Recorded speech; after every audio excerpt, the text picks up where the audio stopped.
इस्लामकोट शहर में traffic jam थियण सबब मुख़्तलिफ़ बहराड़ी के ॻोठनि मां मुसाफ़िर खणी ईंदड़ गाॾियूं ऐं शहर में ईंदड़ गाॾियूं बाज़ार में ईंदे फासी वञनि थियूं। जॾहिं त ट्रैफिक एहलकार कुझु पैसा वसूल करे वॾियुनि गाॾियुनि खे बाज़ार अंदरि छॾे ॾियनि था, जंहिं करे उहे गाॾियूं बाज़ार में मुख़्तलिफ़ हंधनि ते बीह रहनि थियूं ऐं मुख़्तलिफ़ हंधनि ते अॾा ठहियल नज़र अचनि था। इंक्रोचमेंट त कई वई, पर दुकानदार दुकान जो सामान अञा बि ॿाहिरि थलनि ते रखी हलाइनि था। ॿाहिरि रोड ते हिकु त दुकाननि जा थला, ॿियो वरी भाॼी जा गाॾा सॼे शहर में हर हंधि नज़र अचनि था ऐं गॾु गाॾियुनि वारा गॾु गाॾियूं बि रोड ते बीहारे छॾनि था, जंहिं सबबु रोड मुकमल तौर ते ब्लॉक थी वञनि था। जॾहिं त दुकानदारनि पारां बि रेड़ी वारनि खां मंथली वठी रेढ़ा दुकाननि जे अॻियां बीहारण जी खुली छूट ॾिनी वई आहे।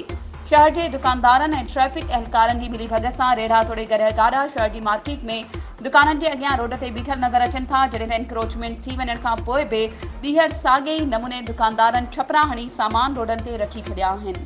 वधीक ख़बरुनि ऐं अपडेट्स जे लाइ असांजे चैनल खे सब्सक्राइब कयो ऐं हा, बेल आइकन खे प्रेस करणु न विसारिजो त जीअं असांजी हर नई अचण वारी वीडियो तव्हां ताईं पहुची सघे।